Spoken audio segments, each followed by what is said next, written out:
Dear audience, dear committee, let me introduce my PhD thesis, which is continuous glucose monitoring and diabetes.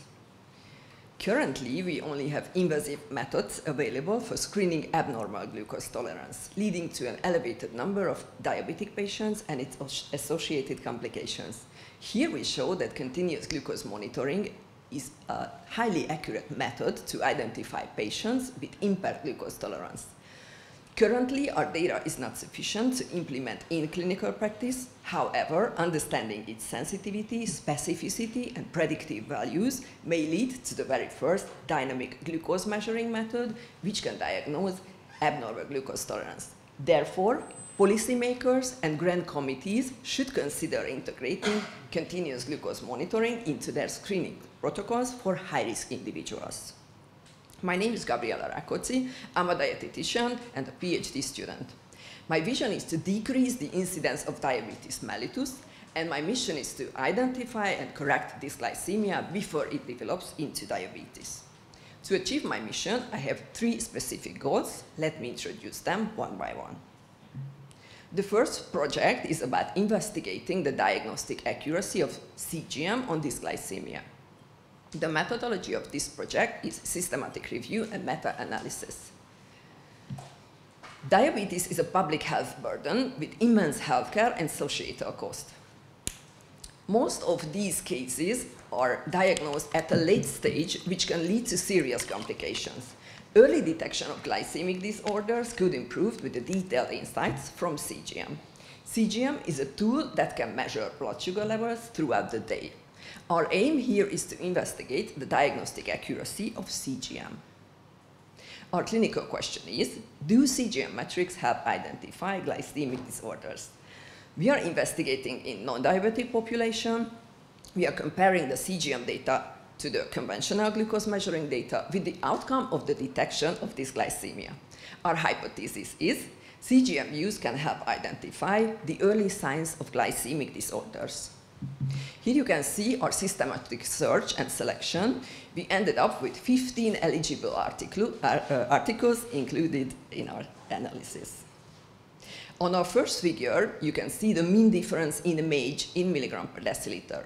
MAGE is a key metric in CGM data. It represents the average of significant glycemic excursions over time. For this analysis, we included data of 550 patients from 7 cohort studies, and the pooled mean difference is 11.07 milligram per deciliter, meaning that the IGT group has 11.07 milligram per deciliter higher MAGE level than the NGT group. Our result is mathematically significant and clinically relevant, and it suggests that elevated MAGE levels are associated with an increased likelihood of having abnormal glucose tolerance. On the next figure, you can see the mean difference in 24-hour CGM in milligram per deciliter, which is basically the mean blood sugar levels assessed by a CGM. For this analysis, we included data of 560 patients from 7 cohort studies, and the pooled mean difference is 7.20 milligram per deciliter, meaning that the mean blood sugar level in the NGT group is 7.20 milligram per deciliter higher than in the NGT group. Our result is clinically relevant and mathematically significant, and it suggests that elevated mean blood sugar levels are associated with an increased likelihood of having abnormal glucose tolerance. Our study strengths are the robust methodology, the large sample size, and that despite high heterogeneity, we had homogeneous results. However, the included studies may differ in monitoring duration, and we lack of standardized CGM-based cutoff values for dysglycemia. As a conclusion, higher MAGE and 24-hour CGM values are associated with an increased likelihood of having IGT. Currently, CGM is a good tool to apply with the conventionally used diagnostic tools. However, we need to further investigate the diagnostic accuracy and establish cutoff values for CGM. Here you can see our manuscript status. Our manuscript is under review in Metabolism Journal. In our second project, we are investigating the diagnostic accuracy of CGM, HbA1c, and fasting plasma glucose on prediabetes detection. This is the clinical registry analysis of the HPP cohort. Here, our clinical question is, what is the diagnostic accuracy of CGM compared to hemoglobin A1c and FPG in diagnosing prediabetes? Our population is the registry population. The index test is the CGM. The reference test is the HbA1c and the FPG, and we are looking for detecting prediabetes. Our hypothesis is CGM metrics are more sensitive than HbA1c and FPG in diagnosing prediabetes. Our research and clinical implications are validation of CGM metrics, development of new screening protocols, and preventive screening for high-risk individuals. Here you can see our eligibility criteria. We included individuals 40 to 70-year-old without chronic disease, and we excluded diabetic individuals, those who had less than 7 consecutive days of CGM wear, and those who had their lab test more than 90 days from the CGM measurement.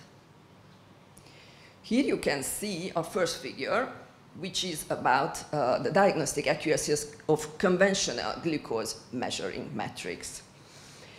What we can see here is that relying on a single biomarker is insufficient to find all the prediabetic individuals. The 2 circles represent the whole prediabetic population in these cohorts, and as you can see, HbA1c was detected 65% and FPG 67%. Both biomarkers are needed to be able to identify the whole prediabetic population. The results suggest that there's an unmet need to combine different multiple metrics to be able to identify prediabetes. On the next figure, you can see 2 correlation matrices, a bigger and a smaller one. Here, our question was, is there any correlation between traditional lab markers and CGM metrics? Red and blue colors are indicating high correlation, strong correlation, and as you can see, it's a very colorful figure, suggesting that there's a high correlation between these markers. On the next figure, which is a table, we can show the diagnostic accuracy again of HbA1c, FPG, and CGM metrics. We see that neither HbA1c nor FPG alone is not sufficient to identify the whole prediabetic population. However, specific CGM metrics can individually achieve the diagnostic accuracy levels similar to HbA1c and FPG. We have our strengths and limitations as well. This is the first study on revealing the diagnostic accuracy of CGM metrics on the detection of prediabetes. This is a large, well-characterized cohort with real-world CGM data. We use multiple machine learning models. However, this is a cross-sectional design which lacks follow-up. We don't have OGTT as a gold standard comparator, and we have possible selection bias. As a conclusion, specific CGM metrics might provide diagnostic accuracy comparable to HbA1c and fasting plasma glucose, serving as an add-on tool to detect prediabetes and support timely type 2 diabetes prevention. Our implications for practice: CGM should be used in combination with current methods, and integrating CGM metrics into screening protocols to guide prevention. For research, we need further validate CGM-derived diagnostic thresholds with OGTT as well, and investigate how combinations of CGM metrics predict long-term metabolic outcomes and guide tailored interventions. So to summarize, I have 3 ongoing projects. We just submitted the first one. We are planning to submit the second one next January, and the third one next December. And I'm thanking your attention with my favorite quote: an investment in knowledge always pays the best interest. Thank you for your attention.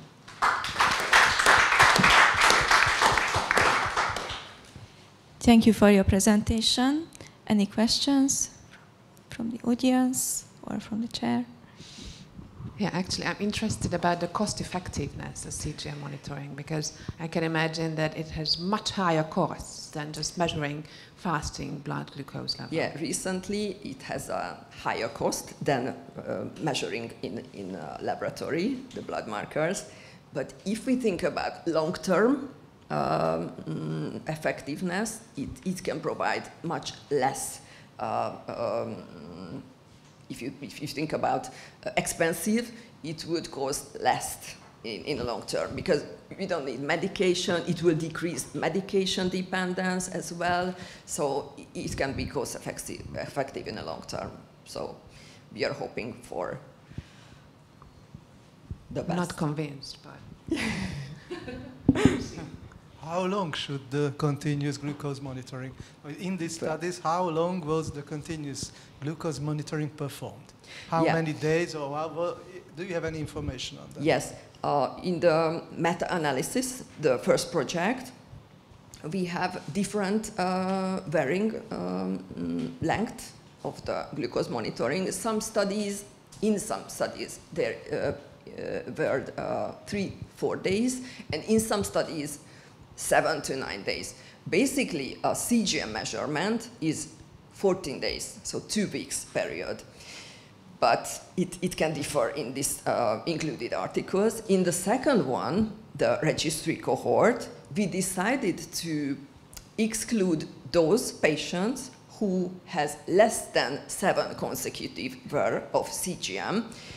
And the reason for that is that, you know, in general, people diet differ at the weekend and in weekdays. So to be able to see the whole picture, we wanted to include weekdays and weekends as well. That's why we decided to choose 7 days as a cutoff. But basically, for the CGM wearing, it's 14 days. Thank you. Thank you. In the second project, you mentioned that registry data are used, and which registry is that? Yeah, the HPP cohort, it's the Human Phenotype Project cohort. It's the cohort of the Weizmann Institute, the Israeli Weizmann Institute. It's a large, well-characterized cohort, and for us, the most important thing was that they have CGM data over 10,000 individuals, and this is very important, and the most important, can I say, for us. In the first, the presentation of your first study, it was not clear for me when you presented the inclusion and exclusion criteria. Perhaps you told, if I remember well, that for the inclusion criteria without chronic disease. Yes. But on the slide it was chronic disease. No. The first study, yes, we did not mention on the slides. It was for the registry analysis, but for the meta-analysis, we did not included eligibility criteria on the slides. We just... Can you show this slide? Yeah. The PICO, you mean? I don't know. There was a slide with inclusion and exclusion. Yeah, it was for the yes, second. It's for the registry analysis. But it is with chronic disease or without? Without. Then it should be yes, correct. Yeah, I should be okay, corrected. Thank you.